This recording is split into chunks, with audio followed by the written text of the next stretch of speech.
You know, I never thought that I would be the one considering fertility treatments.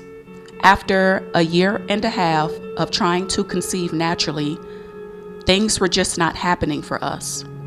So I had no choice but to seek out help. I'm healthy. My husband is healthy. So why aren't we getting pregnant? This journey is mentally and physically hard. But yeah, I just wanted to let you guys know I made it to my doctor's appointment. I'm here. I'm excited to finally get some answers as to what could potentially be going on with my body. I'm just hoping it's that simple as it's just a timing thing. I don't know if y'all can see because I'm like kind of far back because y'all, my face is a mess. My face broke out so bad. But I've always dealt with acne. So I have a terrible breakout going on right now. Not every month, but sometimes I will have painful periods. Like the cramping, the bloating, sore boobs. I get it all. And that's why I started taking Vitex, because that's supposed to help with PMS symptoms. And it has been helping, actually. I purchased mine off of Amazon, and it does work if you get the right one. There are different kind of brands. So I will put it on a screen for you guys so you can see the type of Vitex that I'm taking. Other than that, I don't get the headaches, the sore boobs, the bloatiness, the cramps. I don't get all of that taking Vitex. And another great thing of taking Vitex is it helps with your progesterone levels. So because I've been taking Vitex, I don't think I'm going to have an issue with my progesterone, but you just never know. So I'll take y'all in there with me and we'll see what he says.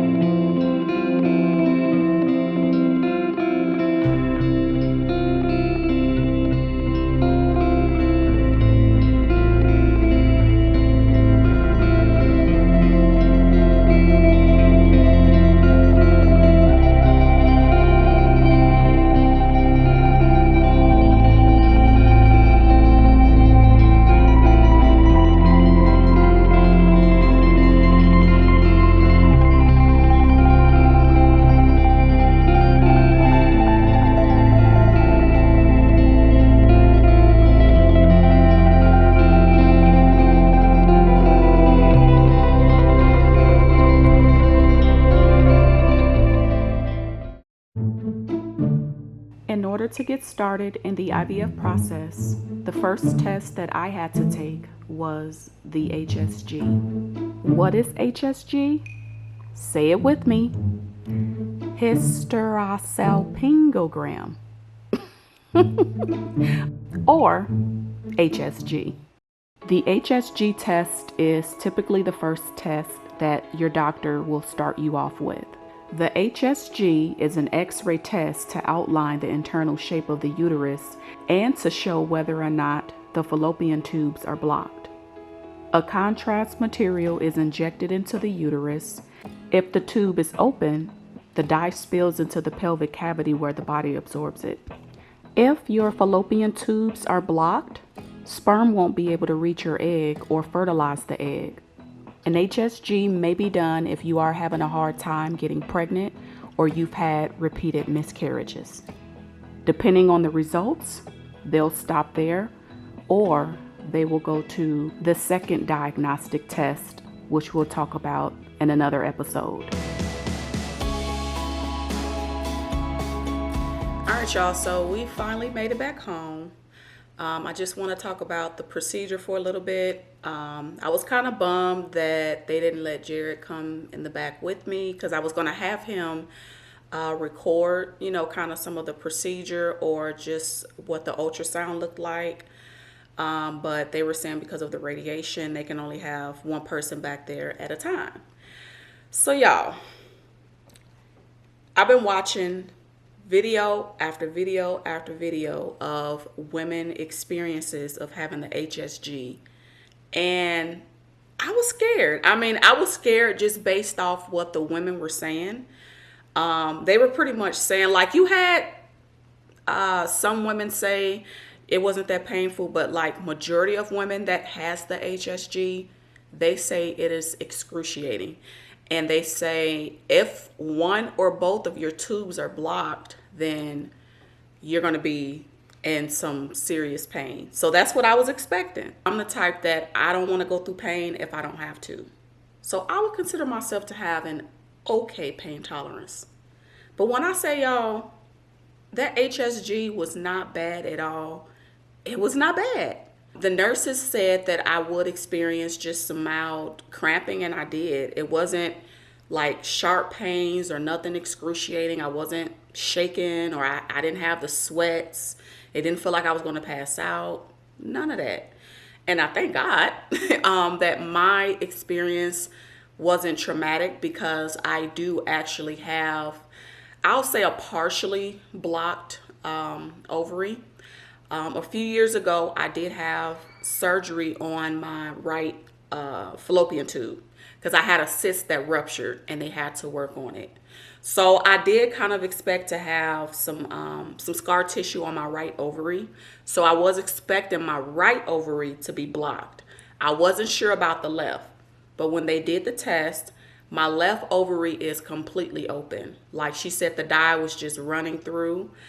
On my right ovary, she said that she can see that the dye was at least trying to go through the tube, but there wasn't any spillage from the actual ovary. So she was saying I could, if I want to go that route, I can have surgery on it. And I could go into surgery and it could be still completely fine. It could be opened. So I don't think I'm going to go that route. Because there is a sign that there was dye trying to go through the tube. I do have another procedure on Thursday. It's called the HSO.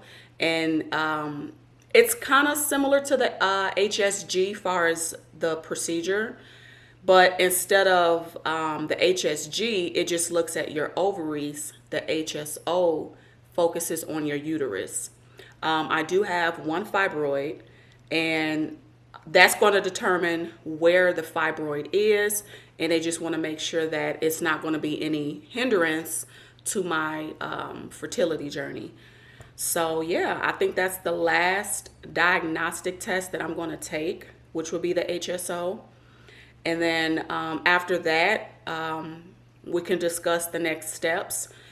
She was saying because I have a lot of eggs that I have time. I don't know if I told you guys, but I have 16 eggs on each ovary, which means I have a total of 32 eggs, which is, it's rare for a woman my age to have that many eggs. So, far as the egg reservoir, I'm good. My husband, he's taken a fertility treatment to help with motility for sperm. He had got a semen analysis and all of his results came back great, except the motility. So with his sperm, they kind of swim in like a S type of motion instead of linear. So he's on supplements to help with the motility so that his swimmers can swim a little faster. But other than that, he's doing fine. My blood work came back perfectly normal. I don't have any abnormal cells or genes or anything going on with my blood. So yeah, y'all, so far so good. I seem to be pretty healthy. So we're going to continue to try naturally. They do say they see high success pregnancy rates after you've had the HSG test. So just wanted to update you guys and let you know what my experience was with the HSG. I'm going to tell you, for the women that may need it or that's looking into getting the HSG, please do not, don't go by what every woman is saying or what you're hearing, because every woman's experience is different. So just wanted to update y'all, and I'll see y'all in the next few days.